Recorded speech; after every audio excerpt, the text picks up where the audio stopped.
Hola, bienvenidos, bienvenidas a Conversando en el Ágora.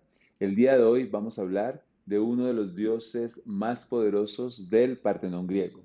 Estoy hablando de Poseidón, hermano de Zeus y de Hades. Cuando se dio la titanomaquia, es decir, la batalla entre los olímpicos y las fuerzas esenciales de la naturaleza, ya saben ustedes por nuestras primeras historias, nuestros primeros programas, que los olímpicos derrotarían a sus antecesores. Parte de esos antecesores serían el titán Cronos con la titanide Rea. Cronos sería encerrado en el Tártaro y sus hijos se repartirían el poder. Ya vimos que a Hades le correspondería el inframundo, mientras que a Zeus le correspondería el cielo y el gobierno tanto de los dioses como de los hombres. Así que a Poseidón le quedaría un reino bastante extenso, que es el reino de los océanos. Y es por esto que a este dios se le ha considerado como un dios de temperamento voluble e impredecible.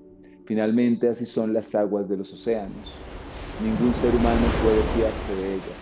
Pueden estar tranquilas, pueden ser un remanso de paz o pueden generar unas tormentas impresionantes que son capaces de hundir buques enteros. Ese es el poder del rey Poseidón, que cuando estaba contento le daba bienaventuranza a los marineros, hacía que surgieran islas del fondo del océano. Pero, a su vez, cuando su ira dominaba la escena de los mitos griegos, hundía barcos, generaba huracanes, terremotos, maremotos, porque también es el rey de las aguas y los ríos le están también consagrados. Poseidón, cuando se repartió el poder, los cíclopes, al igual que a sus otros hermanos, le concedieron un arma muy poderosa. Esa arma es el tridente, que es lo que más caracteriza a Poseidón y a las diferentes estatuas que ustedes pueden ver en diferentes partes del mundo. Con ese tridente Poseidón controla el clima y con ese tridente Poseidón controla las aguas de los océanos junto a su esposa Anfítrite. Poseidón, con su esposa Anfítrite, vivía en el fondo del océano. Anfítrite es hija del dios Nereo. Yo quiero recordarles que finalmente los dioses olímpicos reemplazaron a las fuerzas esenciales, así que Nereo era antes de Poseidón el dios del mar. Es como si hubiera existido un reemplazo en el poder. Poseidón tuvo con Anfítrite un hijo llamado Tritón. La mitad de Tritón era un pez de la cintura para abajo y hombre o humano de la cintura para arriba. Como pueden ustedes suponer, de Tritón surge un mito bastante hermoso, que es el mito de las sirenas, que también tienen cuerpo de mujer de la cintura para arriba y de la cintura para abajo. De tal manera que a las mujeres las vamos a llamar sirena y a los hombres no los llamaremos sirenos porque sería un error, sino se denominan tritones específicamente por el hijo de Poseidón. Pero Poseidón también era un ser muy vanidoso y en su momento concursó por ser el patrón de una de las ciudades más bellas de la antigua Grecia, la ciudad de Atenas. Ningún dios quería enfrentársele, pero ya vimos en uno de nuestros programas que la diosa Atenea, diosa de la sabiduría y la guerra, decidió participar. Hay dos mitos. En el primer mito, estos dos dioses compitiendo hicieron una ofrenda a la ciudad para que los ciudadanos votaran. El dios Poseidón tocó el suelo con su tridente y de la tierra surgió una fuente con agua salada, mientras que la diosa Atenea ofrecería un árbol de olivo a la ciudad de Atenas. Pero también hay otra historia muy interesante que se mezcla con la concepción política de los derechos del hombre frente a la desvalía de la mujer en asuntos políticos. Otras leyendas cuentan que realmente lo que se hizo fue una votación entre los diferentes ciudadanos atenienses, que entre Poseidón y Atenea prácticamente se dio un empate, pero que Atenea sacó un voto más, y ese voto adicional era femenino. Y por eso el dios Poseidón maldijo a Atenas, y a partir de ese momento Atenas, para congraciarse con el dios, le prohibió a la mujer el voto y la cercenó de derechos políticos.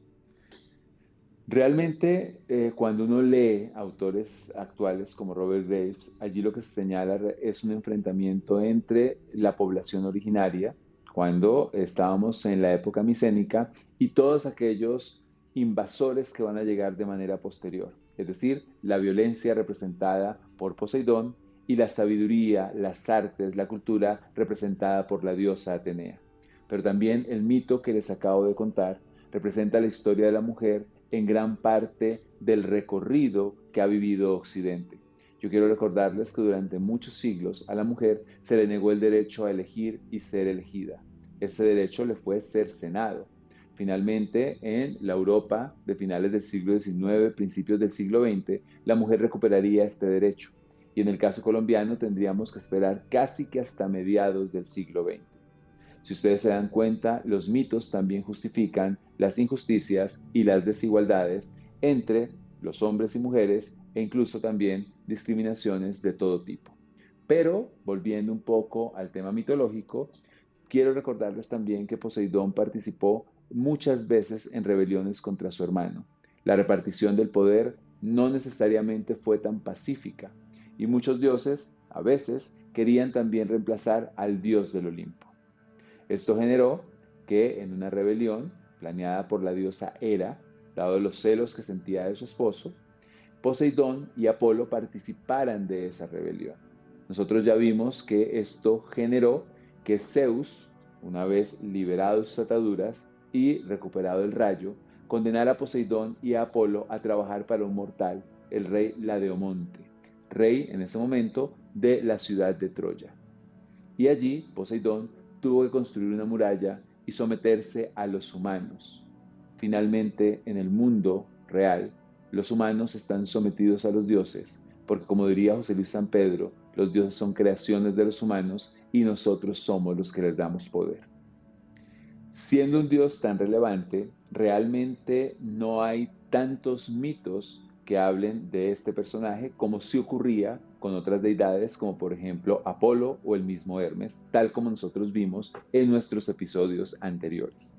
Sin embargo, sí es cierto que algunas otras figuras de la mitología sí han estado asociadas al dios. Vamos a nombrar algunas. La primera de ellas es la gorgona Medusa. Yo quiero recordarles que Medusa era una mujer muy hermosa y que ella estaba en el templo de la diosa Atenea. Y el dios Poseidón, de nuevo, la mujer, siendo disminuida en el mundo occidental, decidió, simplemente por deseo, abusar de ella. Esto generó que Medusa fuera castigada por la diosa Atenea, quien se sintió ofendida, y la transformó en un ser de cabellos en forma de serpiente o con serpientes en lugar de cabello y cuya mirada petrificaba a los hombres. Cuando la leyenda indica que Perseo, con la misma ayuda de Atenea, logró cortar la cabeza de Medusa, dice la historia que de su sangre surgió un ser mítico bastante hermoso, que no es otro que el caballo alado Pegaso. Quiero recordarles que Poseidón es el dios de los caballos y por lo tanto Pegaso es uno de los descendientes directos de Poseidón. Pero también podemos hablar del mismo Odiseo. Poseidón fue muy voluble en la guerra de Troya. Durante mucho tiempo apoyó a los aqueos o a los griegos, pero también ayudó a Eneas a huir de los mismos griegos. No obstante, cuando finalizó la guerra de Troya, dos ofensas le calaron hondo en el corazón. El primero de ellos es que Odiseo utilizó un caballo para engañar a los troyanos como una ofrenda del dios. Así que la trampa, el ardid, se hizo en nombre del dios y sin su autorización. Y en segundo lugar, Odiseo, que ya era un héroe completamente distinto a aquellos que se reflejaban en la Ilíada, señaló que él podía regresar a Ítaca con la ausencia o sin la presencia de un dios. Y esto va a generar un tránsito muy amargo por el océano para el encuentro con su esposa Penélope. Muchos años pasarían. Pero en ese encuentro, Odiseo se encontraría con otro de los hijos de Poseidón, el cíclope Polifemo. Y con esta historia de desamor, y con un dios que dejaría muchas más descendencia, entre ellas dos hijas, Caritbis y Escila, que son monstruos marinos, corrientes profundas del océano, que le van a generar muchos problemas a los marineros y que no representan otra cosa distinta que lo intempestivo del mar. Vamos a finalizar nuestro programa. En la producción y edición Mateo Burgos, quien les habla Jorge Iván Rincón. Esto es Conversando en el Ágora. participen, escríbanos, háganos sugerencias para nuevos programas y por favor, conformemos comunidad.